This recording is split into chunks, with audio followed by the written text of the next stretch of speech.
So welcome to Introduction to Psychology course.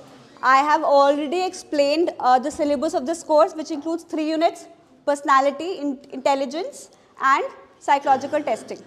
Today we are going to focus on personality. So we are going to cover 2 things.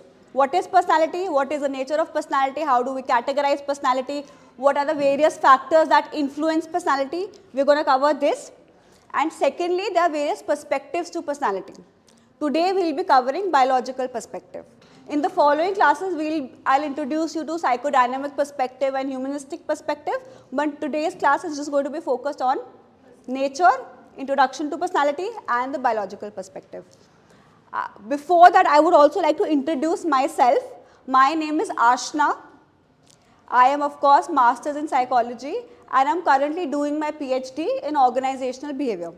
That is my specialization. So if I ask you guys to define personality, how are you going to define it? What is personality composed of? Personality is composed of behavior or behavior results from personality? So what is personality composed of? How do we get to know what is the personality of an individual?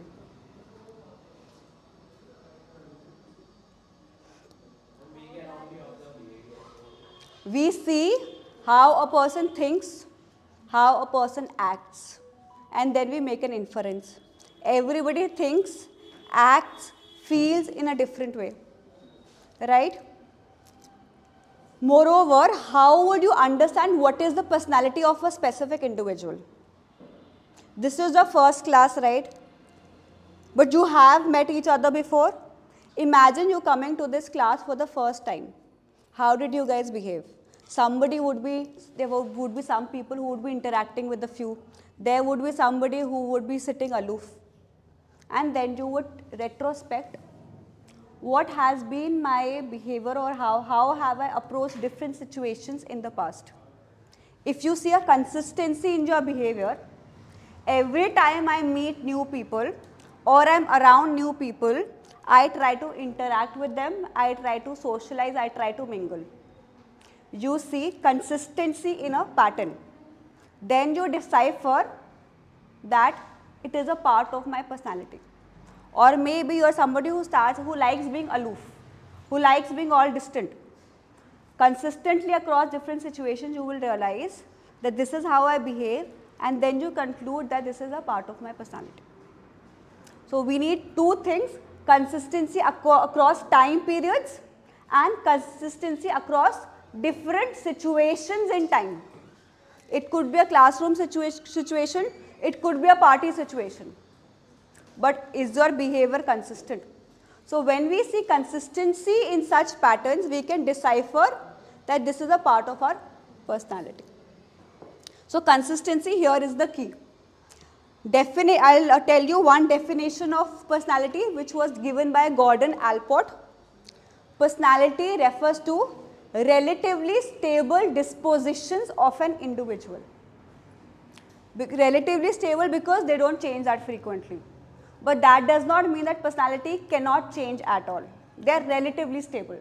What does it mean by disposition? Different places from another place, in office and class. No, I am asking you what is the meaning of dispositions. Dispositions are certain traits that we possess, especially that we are in a way born with. It is inherent to us. So personality is defined as relatively stable dispositions. Okay. Also, do you guys have a CR in the class? No? Can somebody volunteer to be one?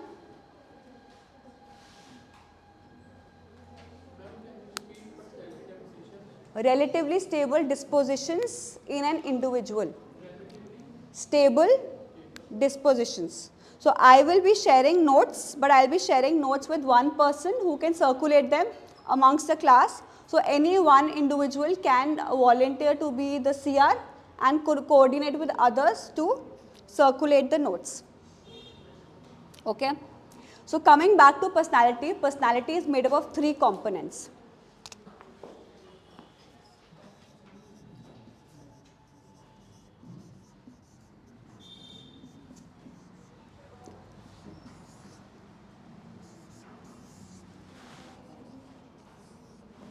Any guesses what these three components would be?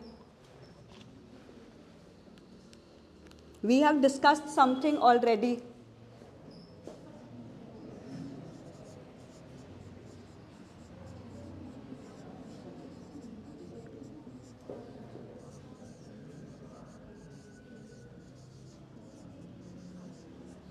So first is behavioral components of, say, your identity. One person is different from somebody else. You are different from them. How? Because you react differently or you behave differently in certain situations from him. This becomes a behavioral component. Second is, what is the perceived cause of the behavior?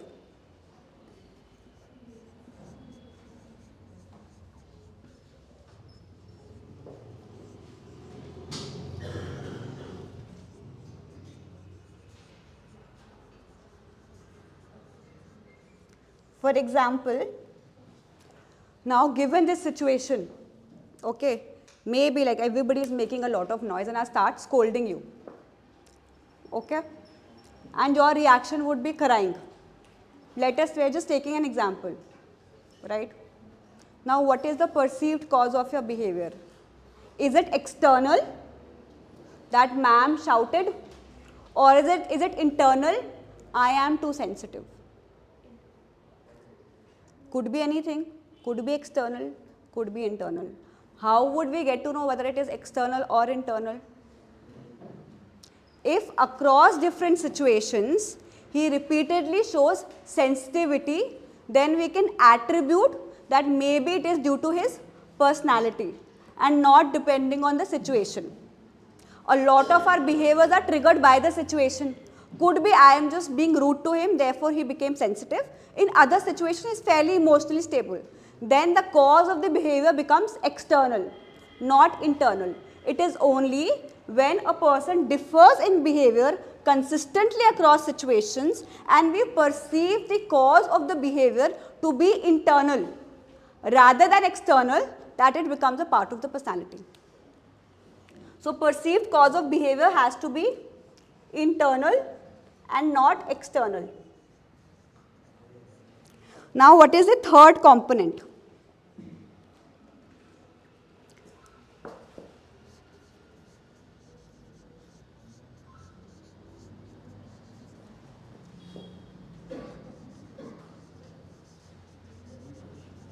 Perceived organization and structure. So whether we are understanding ourselves or we are understanding other people, we are going to keep a note of these three things. After we have understood their behaviors, how it differs, after we have attributed the cause to internal factors, what will we do? We will take all the data, take all the information and organize it in a structured manner. And this organized structured manner gives us an indication of an individual's personality. Because individual's personality is made up of various components, various traits. It's not just one. We discussed the example of, say, sensitivity. Is that all that personality includes? No. We discussed extraversion and introversion when we talked about if you are new to this class, whether you will be interacting with other people or whether you will be just sitting by yourself. That is extraversion and introversion, right? So like this, there are so many behavioral traits. We will understand the behavior, we will see that it is a part of the person, we will organize and structure it, and all these three things will result in your understanding of your or somebody else's personality. Now what are the various factors that influence our personality? How does our personality develop? If I ask you what is your personality, what would you say? I'm introvert. You are introvert. Okay, what else? It absolutely depends how I react to the situations and my behavior towards people. Okay. I think all these factors. Okay, and if I ask you, how did you develop this personality? What will you be What will be your answer? Exactly like I said, how I react to the situations Okay. So I think maybe you can say, I was always this way. I was born this way. This is how I've always been ever since I remember myself. That would mean maybe it is hereditarily or genetically determined that this is how I'm going to behave. Or you could say my upbringing, the way I have, the kind of society that I have been brought up in, the way my family has, influenced me, all the environment that I have been introduced to in my life ever since I grew up determined how I will behave. Say, for example, somebody says, I belong to, say, a joint family.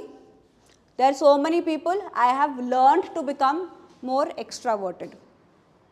Could be, right? Or my situation, my upbringing, exposed me to a lot of difficulties and struggles. And through those struggles, I have become more hard-skinned. And now I'm not that sensitive. So therefore, we can conclude that personality can be due to our biological reasons, genetics, hereditary, our say physical attractiveness, our body dispositions.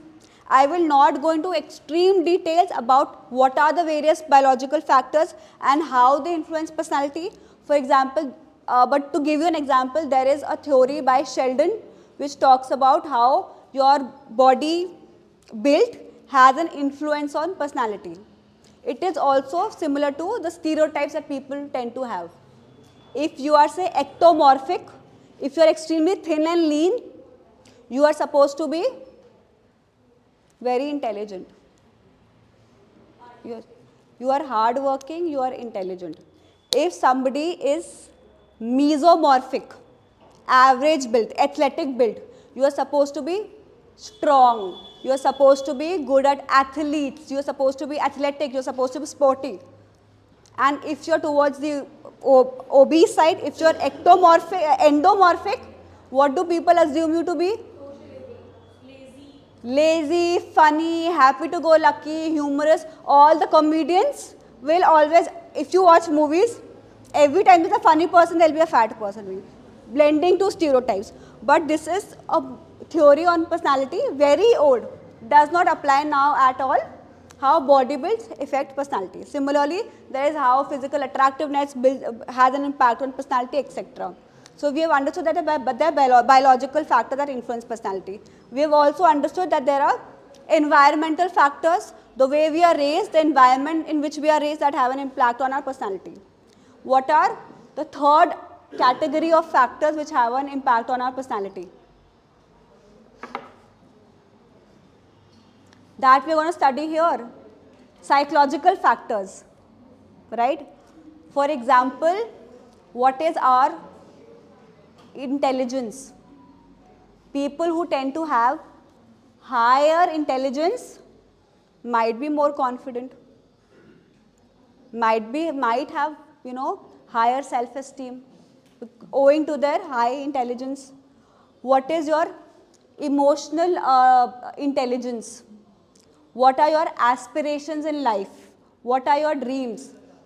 Are you somebody who indulges in things like self-disclosure, sharing information, or do you keep it with yourself? Are you somebody who is accepted by others? Do you experience social acceptance or not? All these are psychological factors that will have an impact on personality. Clear? Okay, so moving on to various perspectives. Like I said, that personality is an extremely rich area in psychology. Thank you. What? Okay. Has everybody marked their attendance? Okay.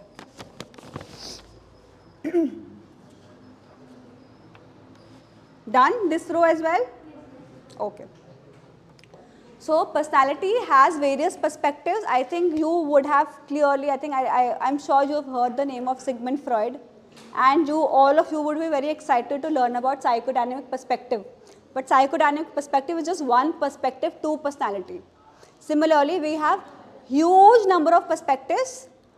All these perspectives look at, what is personality composed of, But as psychologists, we should not really concentrate on what somebody is saying and whether it is right and wrong, but whether their theorization is useful to us, right? As psychologists, we are going to focus more on different perspectives and their usability in understanding personality, and maybe understanding how this further understanding of personality can help us in various other things, like maybe how can your personality help you in choosing the right career for yourself, application of understanding of good understanding of personality to say areas of career. So we are going to focus on usability. So today I said we are going to focus on the biological perspective. So there has always been a big debate about whether in psychology, not just in terms of their personality or intelligence, but in psychology as in general, it is called nurture versus nature debate. Have you heard about this before?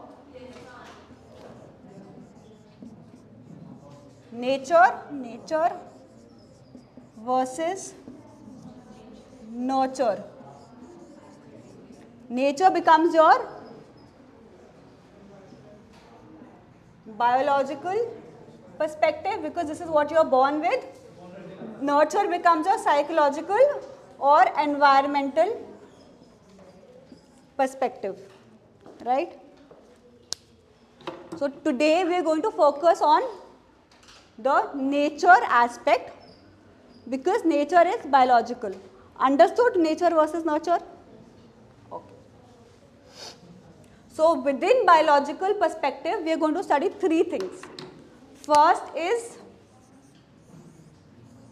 like somebody said, genetics. Now how can we understand genetics? How do we understand whether genetics has a role to play or not, and what is the role that genetics can play in personality? We do it by studying twins because twins share the same genes. There are two types of twins, everybody would know: monozygotic twins and dizygotic twins. What are monozygotic twins?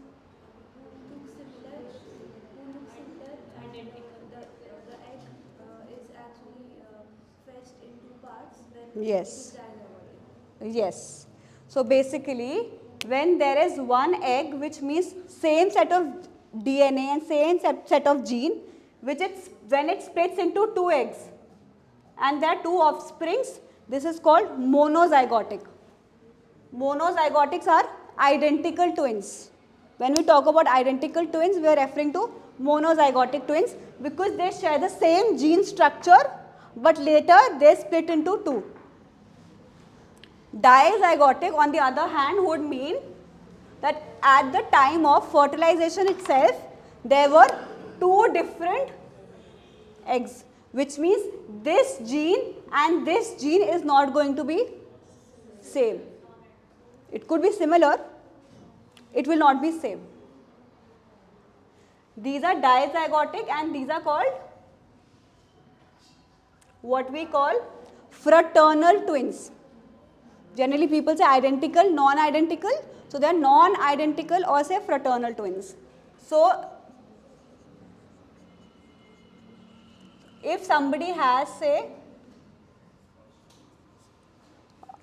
in identical twins, the gender is of course is going to be the same because gene is the same. In fraternal twins, gender could be anything because gene is not the same. And gene is just much more than gender, of course, I think all of you know. So one way we can do is we can compare monozygotic twins and dizygotic twins. We can compare identical twins and fraternal twins and see whether the personality that they have is similar or not. And then if we find that identical twins have similar personalities as compared to non-identical twins, we can conclude that personality has a genetical basis. Correct? Logically it makes sense, right? Is there any limitations to this method?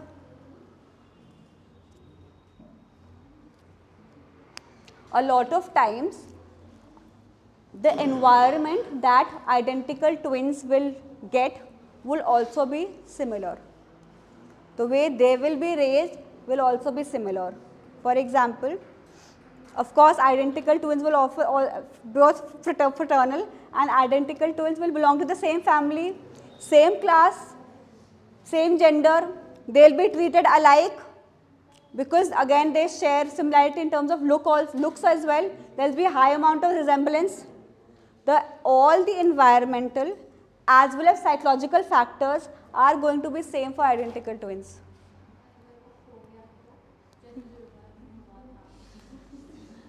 That is the thing that we are going to study. What if one identical twin is separated since birth? Then we can understand. What I am saying is, twins that are usually reared together will have the same environment, same upbringing. Then how will we be able to conclude whether the difference is due to personality, the personality difference is due to psychological and environmental factors or due to biological factors, which is genes. We'll only be able to understand this difference if, like she said, what if ma'am ek ho gaya to? Only when identical and fraternal twins are separated early in life and reared apart in a way that the environmental and psychological factors that they face are different, that will be able to understand that the similarity, if they show any personality similarities, then that is attributable to genes. This is how genetic studies are done. Doesn't necessarily mean that we will be evil people who will separate twins at birth, but we study those who have been separated. So I will now tell you about a few studies on personality that have been done. You're not able to see the board?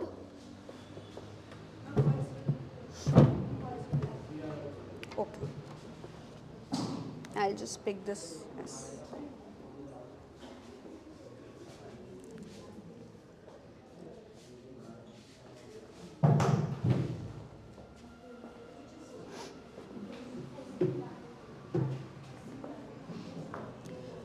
So there was a study done by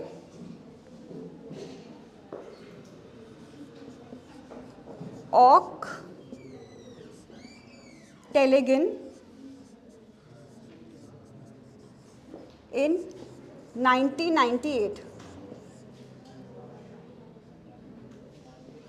This is the name of the person who did this study. What he did was he took 4 pairs of twins and made them undergo 14 personality tests. So there were 4 sets of twins. They underwent 14 personality tests. Apart from that, he also kept a note of what are the various environmental factors which could lead to differences. Is environmental factors में they took into account the family environment as well as the unique environment. 2 siblings would have same family environment, but unique environment would also be there, right? So we took care of these 2 factors as well. And after they analyzed their studies, they found that 40 to 50% variation in personality is due to genetics.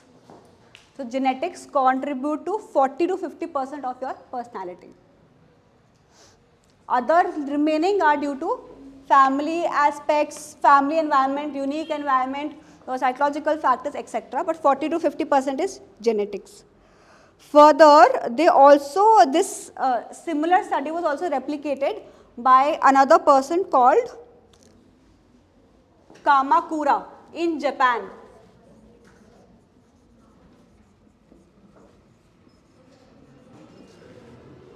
This is the latest study which was done in 2007,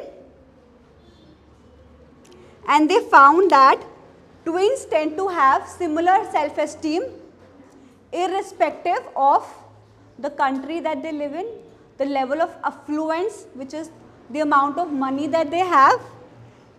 All these things accounted for very little variation. They tended to have similar self-esteem because of the same genetics. So this is the role of genetics. Another thing that can also be biological is what? Genetics is one. और क्या होता है biologically determined? Our brain, our nervous system, our hormones. Everybody has different levels of activation in their brains. So the next thing that we are going to study is personality and the nervous system.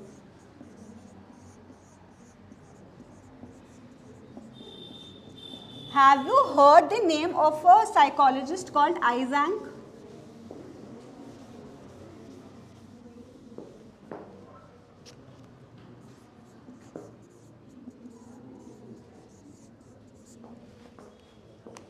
He's a very popular psychologist.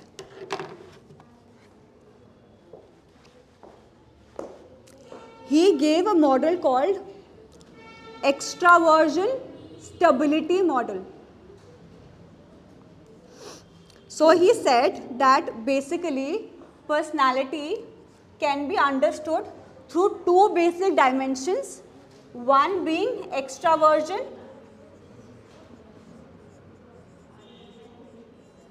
and the other being stability.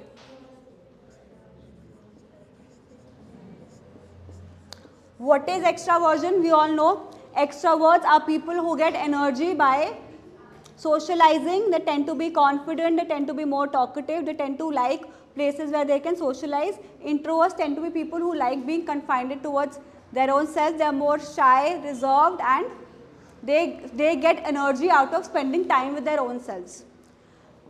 What do we mean by stability? What we are referring to is emotional stability. There are some people who are more emotionally stable, there are some people who are more sensitive. He also said that we can categorize extraversion stability in terms of say a 2x2 matrix. ठीक है? यहाँ पे आपका extraversion आ गया, एक end पे we have introversion. एक end पे we have stability and this could be say unstable. So individual can be plotted here. A person can be extrovert and stable or extrovert and unstable, and individual can also be introvert and stable or introvert and unstable. So there are four combinations that we can make. So we spoke about a personality model by Eysenck. What did we miss here?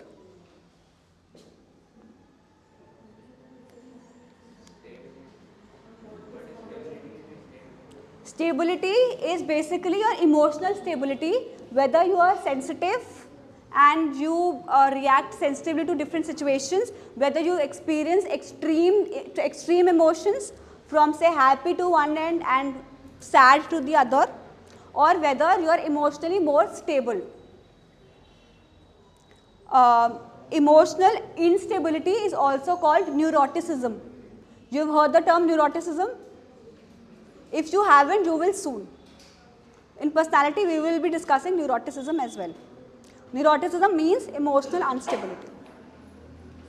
So I was asking, have we missed anything in particular in this section? I want to gauge whether you are paying attention to the topic in hand or just listening to what I am saying.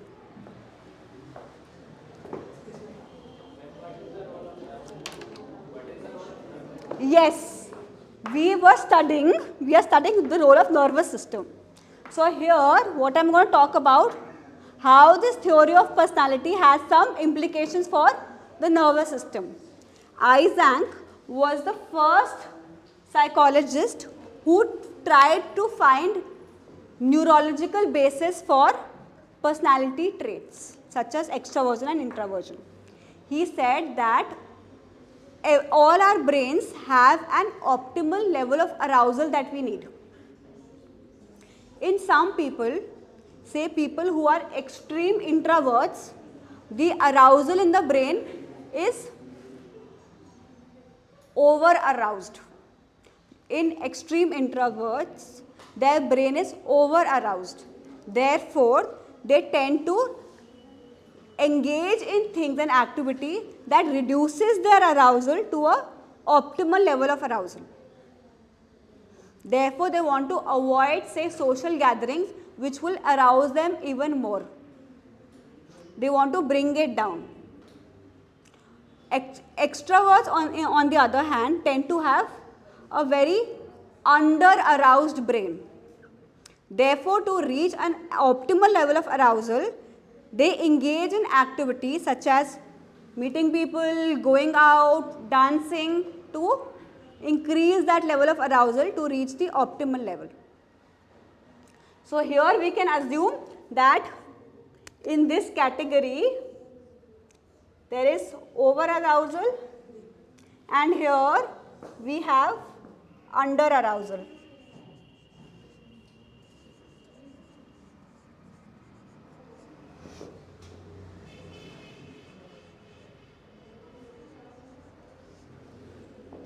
Okay? Yes. There are also some people who are ambivert, like both extrovert and introvert. So what about them? So basically here when I talk about say under aroused and over aroused, I am talking about the extreme ends. Now extraversion and introversion exists in a continuum. There will not be a lot of people who will be at this end versus this end.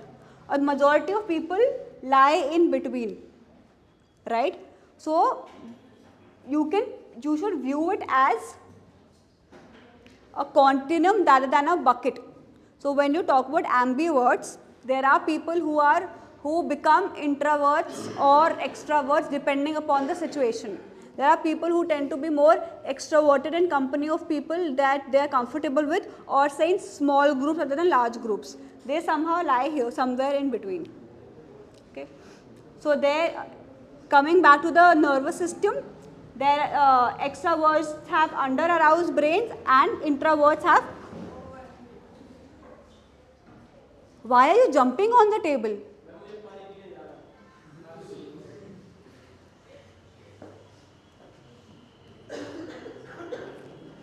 Now we have nervous system is also basically stability and instability is also linked to brain functioning. We talked about under and over arousal. In stability versus instability, we are going to talk about the shift in this arousal. We talked about either increasing or decreasing the level of brain activity. Now, how frequently does this shift happen? Does it happen slowly and gradually, or does it happen very fast or impulsively without thought? So for people where this shift in arousal happens slowly and gradually tend to be stable.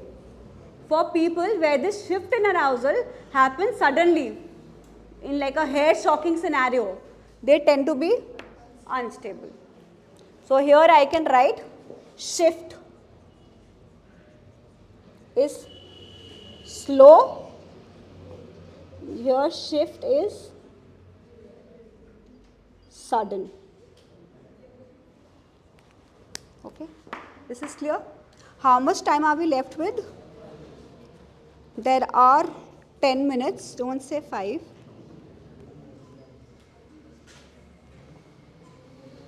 Okay, so there is just one last topic that we need to discuss further, which is temperament.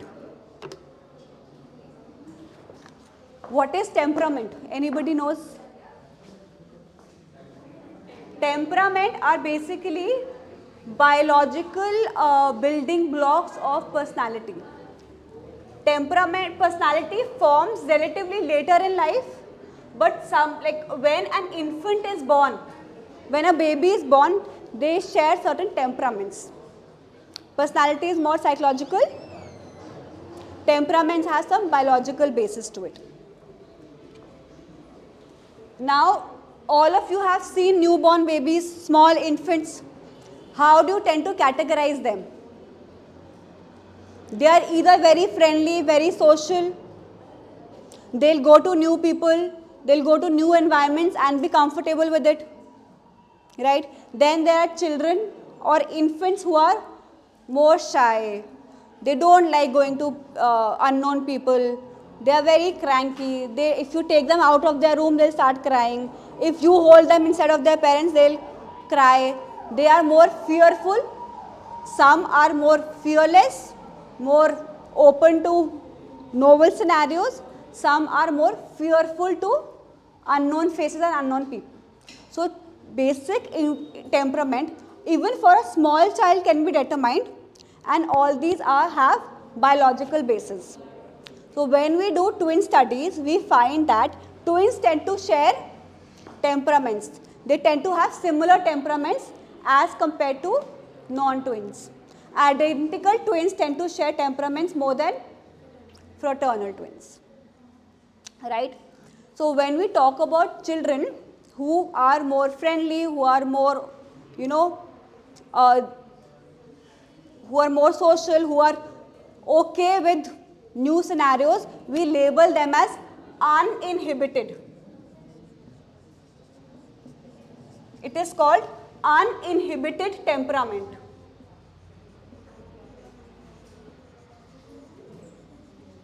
On the other hand, when we talk about kids who are more fearful of new situations, they are labeled as inhibited.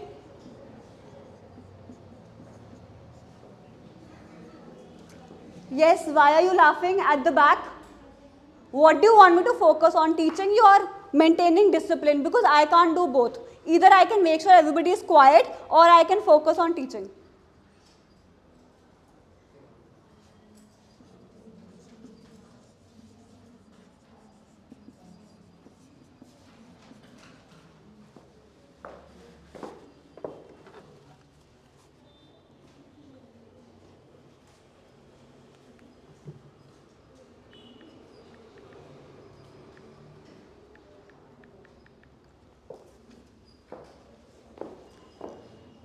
So there was a study done by Jerome Kagan.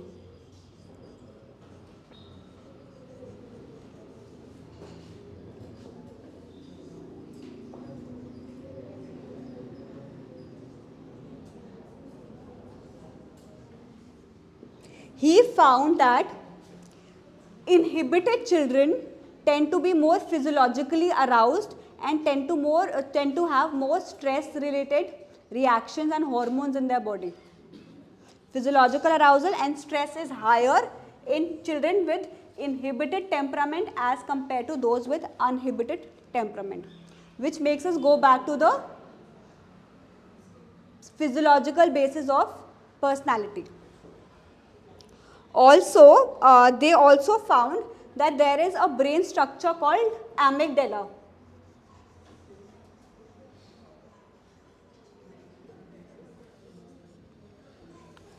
For people who are inhibited, amygdala tends to be overactive in the brain. In fact, there was a study done in which they studied the reactivity of amygdala in 2-year-old infants. After that, they again studied them when they were adults, and they found that children who had overactive amygdala, which means they were inhibited when they were kids, turned out to be adults who were more reactive to unknown situations and people. Even as adults, when they met new people, even when adults, when they were introduced to novel situations, they showed higher physiological arousal and higher stress related responses. So this is what our nervous system and personality tells us.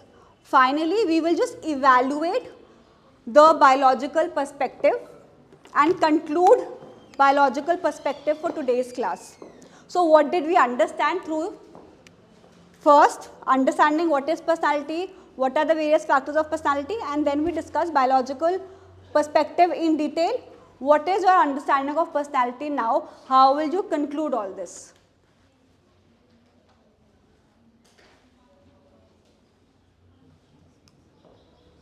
So we have found that through biological perspective and through advanced study of genetics that we can do now, that our personality tends to be genetically determined to a large extent.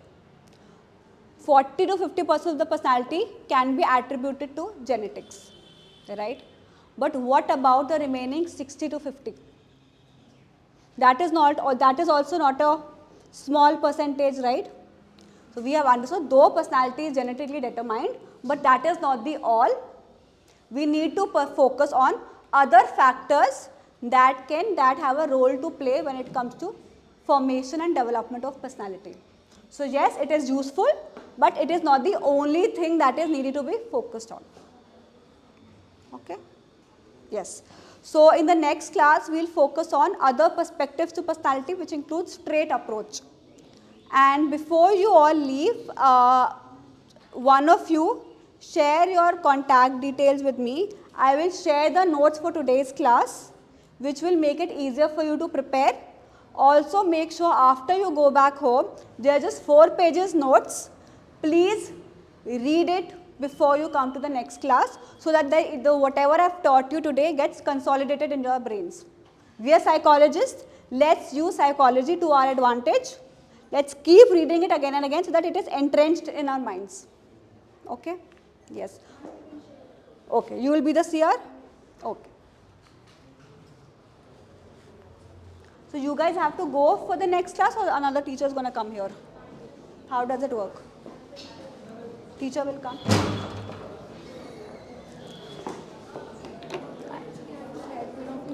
That's why I'm Yes. Give me your number. 88 88 606 606 54 54 951 9 951. What's your name? Kainat KAYNAT. Kainat ji, batch 1 है? Yep. Okay.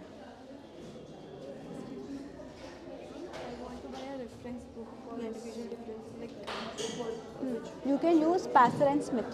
Passer and Smith. Yes. If you want, I will send the soft copy of the book also. Passer and Smith है वो I guess first semester में हमने खरीदी थी, जिसमें पूरा है साइकोलॉजी का. हाँ हाँ, उसमें पर्सनालिटी चैप्टर पढ़ लो. वो बहुत है, सफिशिएंट है. सफिशिएंट है. कुछ अगर एक्स्ट्रा चाहिए होगा, I will give you the material. मैंने एक बुक लिया है, पॉजिटिव साइकोलॉजी बाय मैरी क्रॉथर. जैसे इंटरेस्ट है तो क्या वो सिलेबस में है, और वैसे इस टर्म पे नहीं है positive psychology. May be future में विल रीड इट. अभी के लिए पास्टर एंड स्मिथ का पर्सनालिटी वाला यूनिट कर लो, एंड इफ़ यू वांट मैं सॉफ्ट कॉपी शेयर कर दूंगी बुक की. जैसे हमें एमए करना है, क्लिनिकल साइकोलॉजी करनी है, तो एमए जो बीए है, कोर्स 3 ईयर की करें, ग्रेजुएशन डिग्री या 3 ईयर की. हाँ, मे भी क्या बेस्ट है, 3 ईयर की 4 ग्रेजुएशन डिग्री कर रहे हैं. देखो अगर एमए करना है साइकोलॉजी में ही तो बेटर है 4 करो, नहीं तो 3 में क्लियर कर पाओगे एमए का एंट्रेंस. क्योंकि पीएचडी भी करनी है, तो क्लिनिकल साइकोलॉजी करनी है, तो 3 कर लो फिर. एमफिल देखो जब मिल जाए एडमिशन. हाँ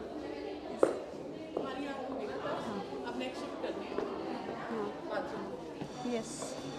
If you want to give the numbers, it's on you. हमारी तरफ से हम नहीं Numbers like भेजेंगे. which numbers? Phone numbers and everything. It's totally your call. हम अच्छा, if generally I want to give my we number. don't give phone numbers to any Yeah, I student. don't want to give it to हाँ, so then students. that's your call. So मतलब if- हमें से कोई नहीं देता. ठीक है. And how do we circulate the notes If etc.? you want to give anything, send it to me. We'll ठीक send है. it on the Microsoft Teams app, and I think then that then that will will work. Yeah. that will work. फिर मतलब I I will thought not I'll let you know. Yes, because yes, yes. Nobody shares number. नहीं नहीं मैं तुम मुझे लगा कुछ बोलने आ रहे हो बीच में. मैं बोलेंगे. नहीं, आप मैं एक इनसे second दे दो. भी पूछ सकते हो. ये सीनियर है मुझसे, आप इनसे पूछ लो. ये सीनियर है मुझसे. मैं बता. एमए करना है, हाँ जी. ग्रेजुएशन डिग्री 4 ईयर की करें या क्लिनिकल साइकोलॉजी करना है. क्लिनिकल साइकोलॉजी करना ना. अभी तो पहले एमफिल का पता नहीं है. ये एमफिल हो सकता है कैंसिल हो जाएगी, मतलब रिक्वायर्ड ही नहीं होगी. ठीक है. तो अगर आइडियली करना है, अभी एनईपी में हो तुम लोग, एक तो ऑप्शन है 3 साल के बाद मास्टर्स करने का, एक ऑप्शन है 4 साल के बाद 1 साल की मास्टर्स करने का. लेकिन यहीं पे कुछ लगा दीजिए, कुछ वहाँ लगा दीजिए. So I'll go there. या ठीक है. Any of the other room हम लोगों को बोल दो शिफ्ट कर लेंगे. ठीक है ना. ओके.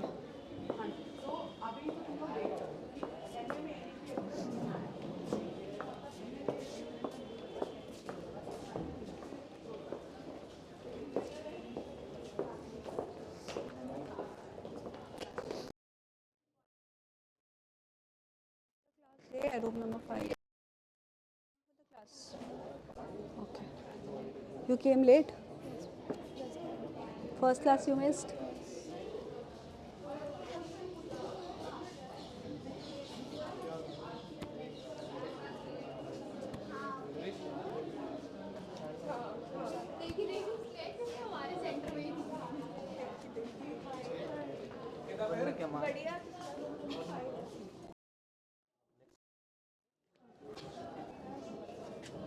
क्लास ले ली नहीं?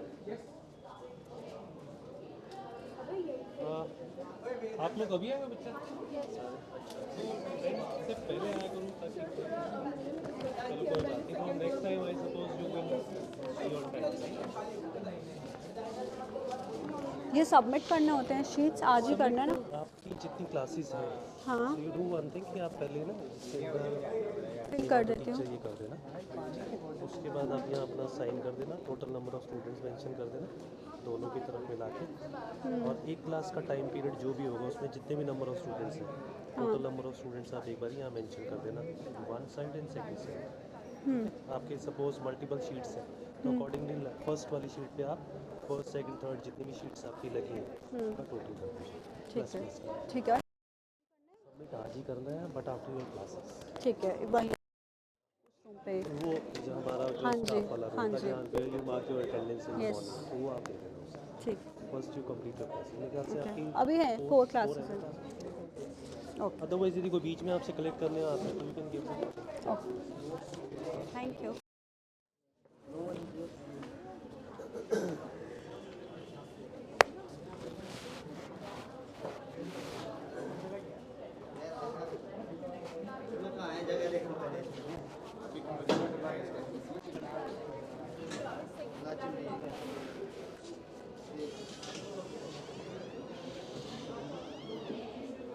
आजा लिया